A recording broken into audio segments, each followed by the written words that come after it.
ने देखा था कि राजा शाह बेरम हुसैन बानो परी के साथ अपने राज्य लौट आता है और एक आदमी उसे यहाँ के सारे बदलाव के बारे में बताता है। तभी राजा शाह बेरम उस आदमी को बुलाकर उसे सारी सच्चाई बताता है। देखो दोस्त, हमारा नाम राजा शाह बेरम है।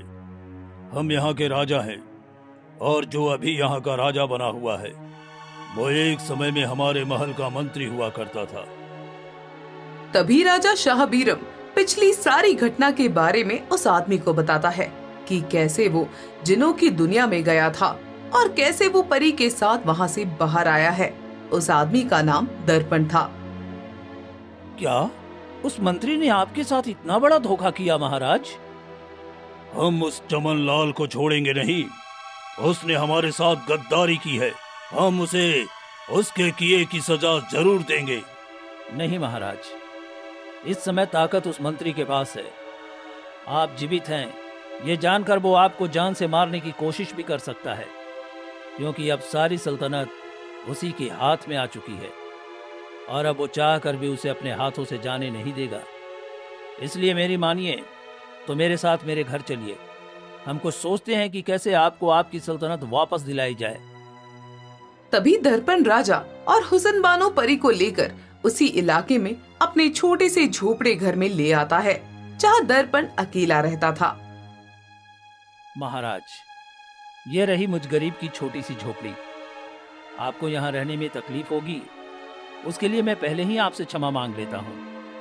अरे नहीं नहीं दोस्त, तुम्हें क्षमा मांगने की जरूरत नहीं है, बल्कि तुमने तो हमारे ऊपर बहुत बड़ा उपकार किया है।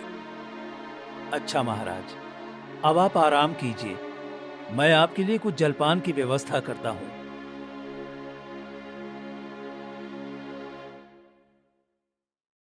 ऐसे तो हम जानते भी नहीं हैं, फिर भी ये आदमी हमारे लिए कितना कुछ कर रहा है। और एक वो था हमारा मंत्री जिसने हमारी गैर मौजूदगी में हमारे साथ इतना बड़ा विश्वासघात किया। महाराज, अब आप उस बात को इतना मत सोचिए। दोनों उसी घर में आराम करने लगते हैं। करीब 2 दिन यूं ही बीत जाते हैं। दर्पण राजा और उस परी की खूब सेवा करने लगा। यहाँ से राजा का महल काफी दूर था। एक दिन सवेरे, हुस्न बानो, हम जंगल की सैर करके आते हैं। काफी अरसा बीत गया है, हम अपने जंगल नहीं गए। देखते हैं वहाँ भी कुछ बदलाव हुआ है या नहीं। ठीक है महाराज, अपना ध्यान रखिएगा। राजा शाह बेरम दर्पण के घोड़े पर जंगल की ओर निकल जाते हैं। थोड़े समय बाद हुसैन बानो परी साधारण कपड़ों में उस घर के आंगन में आकर बैठ जाती है। तभी राजा चमन लाल अपने सैनिकों के साथ अपनी बग्गी में वहां आता है तो उसकी नजर सामने बैठी हुसैन बानो परी पर पड़ती है। कितनी सुंदर है ये लड़की। भोला, इस नगर में ये हुस्न की परी कहाँ से आ गई? जरा पता करके बताओ कि ये इस जंगल के इलाके में क्या कर रही है। सैनिक भोला हुसैन बानो परी के पास आता है। कौन हो तुम और यहाँ क्या कर रही हो? मेरा नाम हुसैन बानो है। मैं अपने पति के साथ यहाँ रहती हूँ। पति के साथ? कौन है तुम्हारा पति और कहाँ है? मेरे पति का नाम शाह बेरम है, जो पहले इस राज्य के राजा हुआ करते थे, पर उनके मंत्री ने धोखे से उनकी सारी संतलत छीन ली। ये सुनकर भोला दंग रह जाता है। राजा शाह बेरम? ये कैसे हो सकता है? कहाँ है तुम्हारा पति और तुम उसकी पत्नी कैसे? मैं एक परी हूँ और मेरे पति इस समय शिकार पर गए हैं। ये सारी बातें सुनकर भोला अपने राजा चमन लाल के पास आता है और उसे सारी बात बताता है। क्या राजा शाह बेरम जीवित हैं? जी महाराज, और वो जो सामने बैठी है वो एक परी है। वो राजा शाह बेरम की पत्नी है। महाराज, अब क्या करें? अगर शाह बेरम सबके सामने आ गया तो हम सब मारे जाएंगे। अरे डरो मत भोला, वो शाह बेरम अब हमारा कुछ नहीं कर पाएगा। तुम उस परी के पास जाओ और उससे कहो कि हमने उसे बुलाया है। हम उस परी को अपने महल में ले जाना चाहते हैं और उससे विवाह करना चाहते हैं। हमारा ये प्रस्ताव उस परी को दे आओ। राजा चमनलाल की बात सुनकर भोला हुसन बानो परी के पास आता है और उसे राजा की कही बात कहता है। अगर तुम हमारे साथ ना चली तो हम तुम्हें जबरदस्ती खींचते हुए राजा के महल में ले जाएंगे। इसलिए भलाई इसी में है कि तुम चुपचाप हमारे साथ चलो। क्या करूं? यहाँ तो राजा साहब भी नहीं है। अगर मैं इनके साथ नहीं गई तो ये सच में मेरे साथ बदतमीजी करेंगे और इस समय मैं अपने असली रूप में भी नहीं आ सकती हूँ। ठीक है, मैं तुम्हारे साथ चलने के लिए तैयार हूँ, पर उससे पहले तुम सामने रखे उस बक्से से मेरे कपड़े निकाल कर दे दो। मैं अच्छे कपड़े पहनकर तुम्हारे राजा के साथ चलना चाहती हूँ। तभी सैनिक भोला के घर में रखा बड़ा सा बक्सा तोड़कर उसके अंदर से हुसन बानो परी के असली कपड़े निकालकर उसे देता है। तुम बाहर खड़े रहकर मेरा इंतजार करो, मैं कपड़े बदल कर आती हूँ। भोला बाहर खड़ा हो जाता है और हुसन बानो घर के अंदर जाकर दरवाजा बंद कर देती है और अपने उड़ने वाले कपड़े पहनकर खिड़की से बाहर उड़ते हुए आसमान में राजा चमनलाल और सबके सामने आती है। अरे अरे, ये परी तो उड़ने लगी है। दुष्ट पापी गद्दार मंत्री, तू क्या समझता है कि मैं तेरे साथ इतनी आसानी से चलने के लिए राजी हो जाऊंगी? तू एक गद्दार है। तूने राजा शाह बीरम के साथ धोखा किया है और तुझे तेरे इस किए की सजा जरूर मिलेगी। वो अब मेरा कुछ नहीं बिगाड़ पाएगा, क्योंकि अब मैं यहाँ का राजा हूँ। यहाँ मेरी हुकूमत चलती है। ये हुकूमत तूने शाह बीरम की गैर मौजूदगी में हासिल की है। मैं अब अपने शहर सबज में जा रही हूँ। मुझे अपने परिवार से मिलना है। राजा शाह बीरम आते ही होंगे, वो तुम्हें जिंदा नहीं छोड़ेंगे। देखो परिवानो, हम तुम्हें जीवन भर खुश रखेंगे। तुम हमारे साथ आ जाओ। बिल्कुल नहीं। यहाँ खड़े सभी लोग ध्यान से मेरी बात सुनिए। राजा शाह बीरम आए तो उन तक मेरा ये पैगाम जरूर पहुँचा देना। अगर राजा साहब को मुझसे मिलने की चाहत रही तो उनसे कहना कि वो मुझसे शहर सबज में आकर मुझसे मिल ले। इतना कहकर हुसन बानो परी वहाँ से उड़ते हुए चली जाती है। दर्पण वही एक कोने में छुपकर ये बैठा सारा माजरा देख रहा था। इतनी अच्छी परी हाथों से निकल गई। उस शाह बीरम का जीवित रहना हमारे लिए खतरा बन सकता है। सैनिकों, चलो उस शाह बीरम को ढूंढते हैं और उसे मौत के मुंह में पहुंचा देते हैं, ताकि हमारे सिवा कोई इस राज्य पर राज न कर सके। तभी राजा चमनलाल अपने सैनिकों के साथ जंगल में शाह बीरम को तलाश करने चला जाता है। थोड़े समय बाद शाह बीरम दूसरे रास्ते से अपने इस घर के पास आता है तो वहाँ घर के आंगन पर कांपते हुए बैठा था। क्या बात है दर्पण, तुम इतना घबरा क्यों रहे हो? तभी दर्पण शाह बीरम को सारी घटना के बारे में बताता है। महाराज, चमनलाल आपको मारने के लिए जंगल की ओर गया है। आप यहाँ से भाग जाइए महाराज, आप यहाँ से भाग जाइए, वरना वो मंत्री आपको जिंदा नहीं छोड़ेगा। तुम वो सब छोड़ो, हमें बस इतना बताओ कि हमारी परी बानो कहाँ गई? महाराज, वो कह रही थी कि मैं सैर शबज के लिए जा रही हूँ। अगर राजा साहब को मुझसे मिलना है तो सैर शबज आकर मुझसे मिल लेना। सैर शबज? ये किस जगह का नाम है? मुझे भी नहीं पता महाराज, मैंने तो ये नाम पहली बार सुना है। ये कोई राज्य है, नगर है या क्या है, पता नहीं। दोनों वहाँ पर परेशान खड़े होते हैं। महाराज, हमें यहाँ से भाग जाना चाहिए।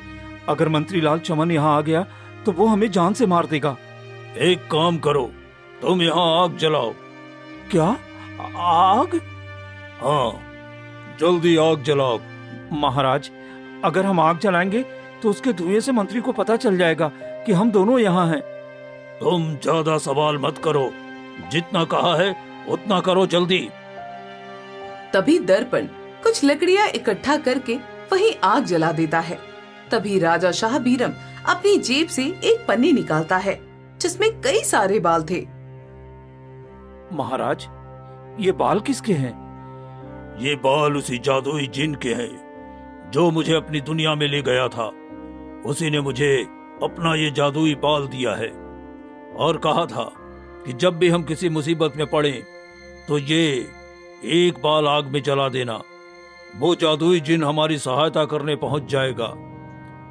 तभी राजा शाहबीरम उस पन्नी से एक बाल निकालकर उस आग में डाल देता है।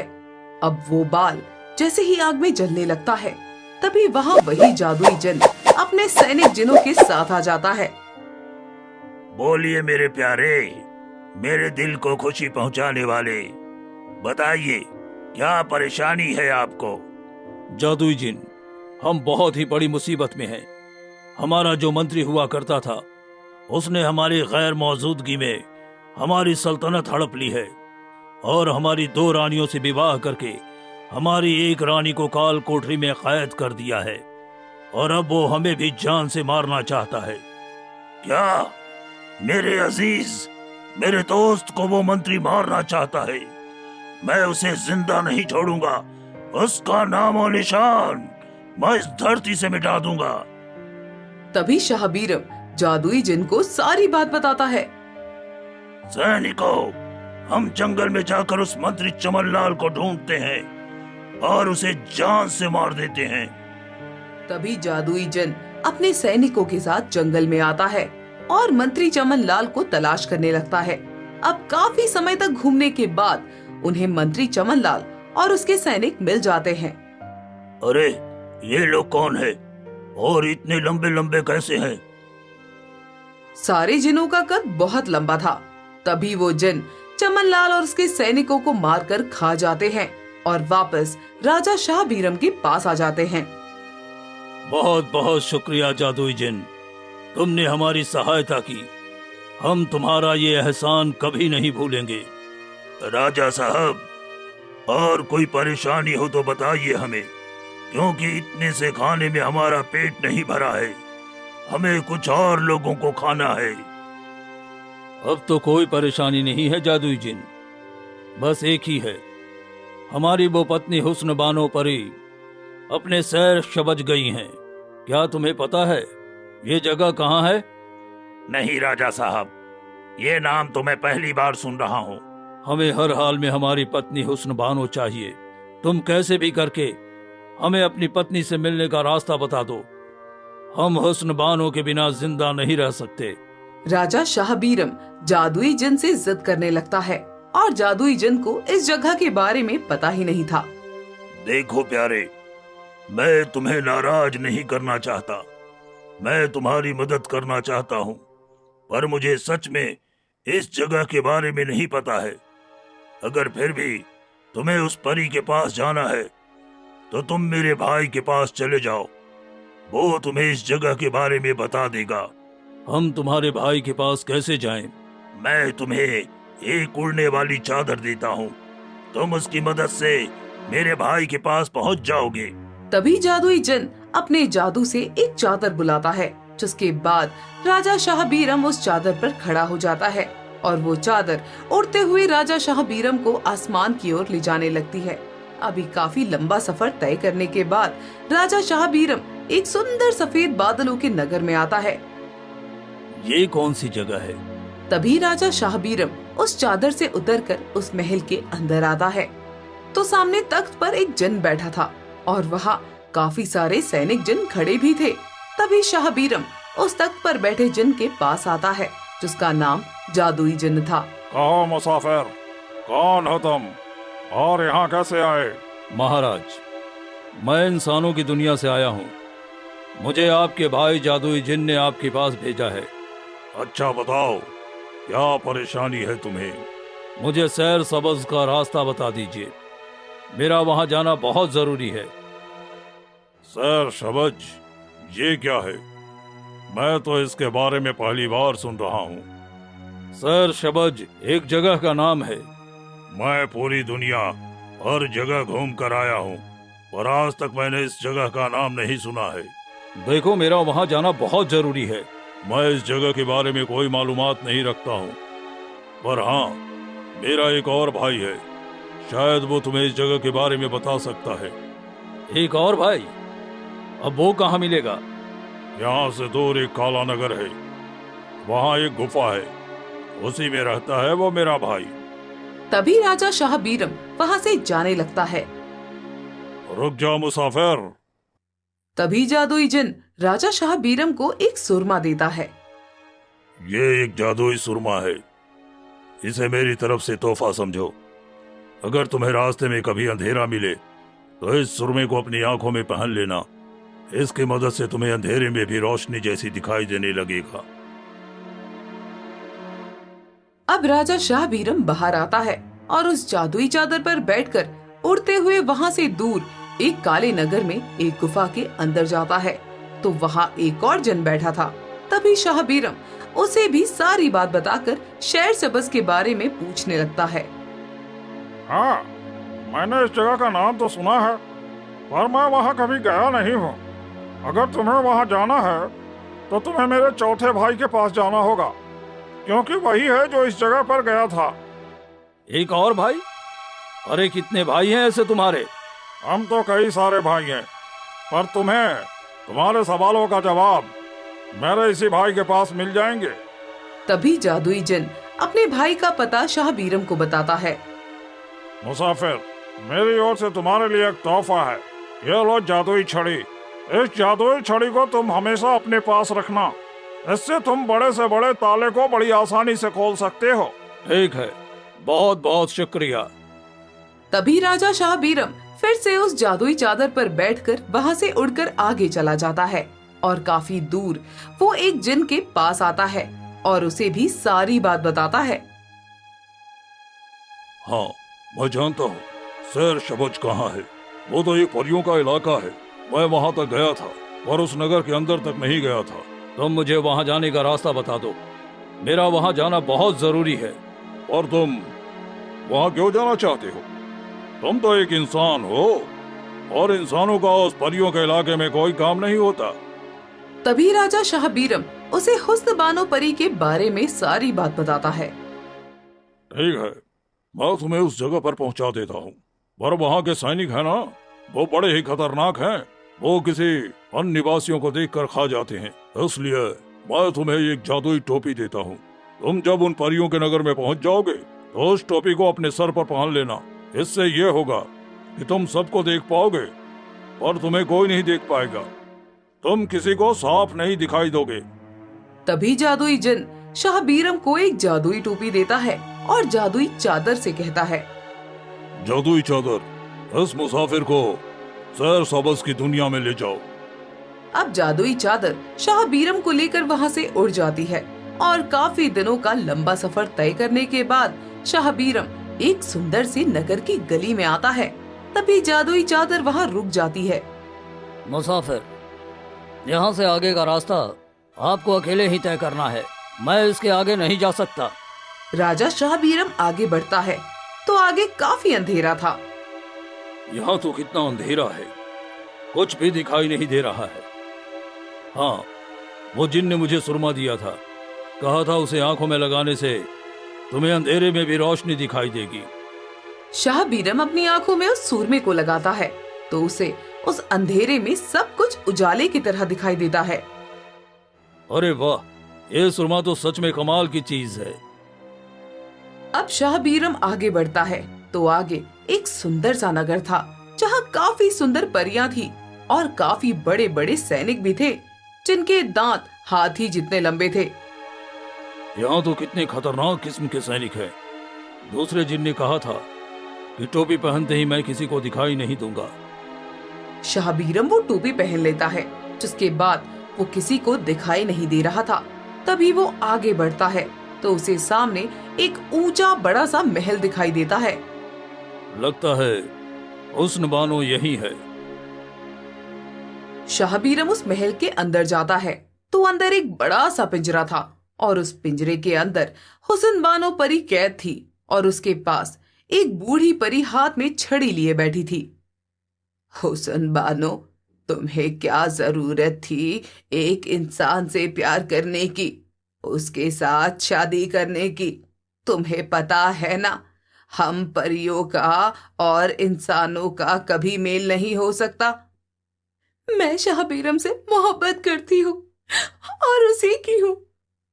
अभी भी समय है हुस्न बानो, संभल जाओ। वरना हमें जीवन भर के लिए तुम्हें इस पिंजरे में कैद करके रखना होगा। इंसानों को जिंदगी बहुत कम मिलती है और हम परियों की हजारों साल। इसलिए तुम उस इंसान का ख्याल अपने दिमाग से निकाल दो। ये बातें सुनकर सामने खड़ा शाह बीरम दंग रह जाता है। शाह बीरम किसी को दिखाई नहीं दे रहा था। हमें हमें हुस्न बानो को इस पिंजरे से आजाद करवाना होगा, पर इस पिंजरे पर तो कितना बड़ा ताला लगा हुआ है। तभी शाह बीरम को उस जादुई जिन की दी वो जादुई छड़ी दिखाई देती है। हमारे पास तो जादुई छड़ी है जिससे हम किसी भी ताले को खोल सकते हैं। शाह बीरम उस छड़ी को पिंजरे के ताले पर लगाता है तो वो बड़ा सा ताला खुल जाता है। तभी हुसन बानो की मां रानी परी कहती है, ये ताला कैसे खुल गया? तभी हुसन बानो अपनी जादुई शक्ति से शाह बीरम को देख लेती है और वो दौड़ते हुए शाह बीरम के पास आकर खड़ी हो जाती है। राजा साहब, आप आ गए। मुझे पूरा यकीन था कि आप जरूर आएंगे। तुम किससे बात कर रही हो हुसन बानो? दादी माँ, मैं अपने पति से बात कर रही हूँ। पति कहाँ है? हमें तो कोई दिखाई नहीं दे रहा। हुस्न बानो, हमें यहाँ से चलना होगा। अगर इन सैनिकों ने हमें देख लिया ना तो हमें ये जान से मार देंगे। कहाँ है हुसन बानो? माँ, ये आप सबके सामने नहीं आ सकते। अगर ये असली रूप में आ गए और आपके सामने आ गए तो आप सब इन्हें जान से मार देंगे। आखिर हम देखे तो सही कि तुमने शादी किससे की है। कौन है वो इंसान और कैसा दिखता है? अगर आप इन्हें देखना चाहती है तो पहले आपको हमसे वादा करना होगा कि आप इन्हें कोई हानि नहीं पहुंचाएंगे। तभी हुसन बानो के ला कहने पर रानी माँ और सब इस बात के लिए मान जाते हैं। तभी राजा शाह बीरम अपने सर से वो टोपी निकाल लेता है, जिसके बाद वो सबको दिखाई देने लगता है।